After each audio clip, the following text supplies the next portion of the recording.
இந்த அம்மாவுக்கு அளவுக்கு மீறின பாசம் இருக்கு புருஷன் மேல.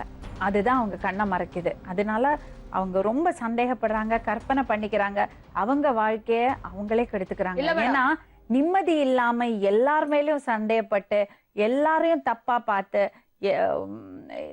எல்லாரும் தனக்கு எதிரா பிளான் பண்றாங்க, ஸ்கீம் பண்றாங்க நினைச்சு அவங்க வாழ்க்கைய அவங்களே கெடுத்துக்கிறாங்க. அவங்களுக்கு அவங்கள நம்ம குறை சொல்லக்கூடாது.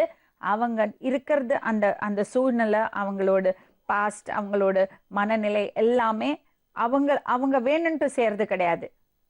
ஒரு சூழ்நிலை கைதி தான் அவங்க. ஸோ அதனால இப்ப நம்ம அவங்கள புரிஞ்சுக்க ட்ரை பண்ணோம், அவங்கள அண்டர்ஸ்டாண்ட் பண்ணிக்க ட்ரை பண்ணோம். ஃபர்ஸ்ட் ஆஃப் ஆல் அவர் இவங்களை அவ்வளோ சப்போர்ட் பண்றாரு. என்னன்னா அவர் விடாம அவங்களோடய வாழ்ந்துட்டு இருக்காரு, எல்லாத்தையும் பொறுமையா தாங்கிட்டு இருக்காரு. ஏன்னா அந்த அம்மா அவரை எவ்வளவு நேசிக்கிறாங்கன்னு அவங்களுக்கு தெரியும். உண்மைதானே நான் சொல்றது? அதுதான் மேட்டர். எனக்கு இந்த ரிலேஷன்ஷிப் ரொம்ப பியூட்டிஃபுல்லா தெரியுது. எவ்வளவுதான் பிரச்சனை இருந்தாலும் ஒருத்தர் ஒருத்தர் விட்டு போகல, விட்டு கொடுக்கல. ஒரு ஸ்ட்ராங் ரிலேஷன்ஷிப்போட சைன் அது. நீங்க கொஞ்சம் மெனக்கிட்டீங்கன்னா, அவங்கள தப்பா எடை போடாம அவங்களுக்கு கொஞ்சம் ஒரு கான்பிடன்ஸ் கொடுத்தீங்கன்னா, அவங்களுக்கு அந்த பாசத்தை கொடுத்தீங்கன்னா, அவங்க இதுல இருந்து மீண்டு வந்துடுவாங்க. வீட்ல அதுவே கிடையாது மேடம். அதுதான் அவங்களுக்கு ப்ராப்ளம். உங்க அட்டென்ஷன் கிடைக்கணும் அவங்களுக்கு. எதுவுமே கிடையாது.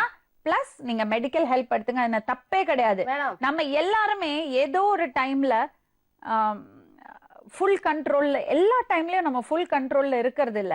ஒவ்வொரு டைம்ல நம்மளை விட்டு நம்மளை மீறி நம்ம மனசு போயிடும்.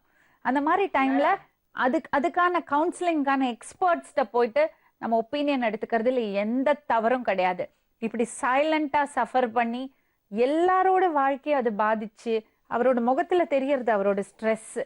எதுக்கு? நல்லா இருக்கலாமே, ஒரே பொண்ணு இருக்காங்க, அவங்க சந்தோஷமா இருக்காங்க, 2 பேரும் சம்பாதிக்கிறாங்க. அந்த அம்மா வெரி ஸ்மார்ட், வெரி இன்டெலிஜென்ட், அவ்வளோ புத்திசாலி அந்த அம்மா. அதனால இவங்க போய் ஒரு கவுன்சிலரை பார்த்து கவுன்சிலிங் எடுத்துக்கிறதுல எந்த தப்பும் கிடையாது. நீங்க கூட்டிட்டு போங்க, நீங்க 2 பேரும் சேர்ந்து பேசுங்க, அவங்களுக்கு என்ன வேணும், அவங்களுக்கு என்ன குறைகள்னு காது கொடுத்து கேளுங்க. நம்ம முதல்ல அவங்கள ஜட்ஜ் பண்ணி அவங்க இப்படிதான் அவங்க அப்படிதான் சொல்றதுக்கு முன்னாடி அவங்களுக்கு என்ன ப்ராப்ளம், ஏன் அவங்க இப்படி ரியாக்ட் பண்றாங்கன்னு நம்ம யோசிச்சு பார்க்கலாம். மற்றவங்களை குறை சொல்றதுக்கு முன்னாடி நம்ம சைட்ல இருந்து என்ன தப்பு இருக்குன்னு நம்ம பார்த்துக்கலாமா? நீங்க மட்டும் இல்ல, நானும் அதுதான் பண்ணுவேன். நானும் உங்களை மாதிரிதான் படபடன்னு பேசுவேன். ஆனா யோசிச்சு பார்ப்பேன் என் மேல என்ன தப்பு இருந்திருக்குன்னு. அந்த மாதிரி நீங்க யோசிச்சு பாருங்க, நிச்சயமா உங்களுக்கு ஒரு நல்ல முடிவு கிடைக்கும்.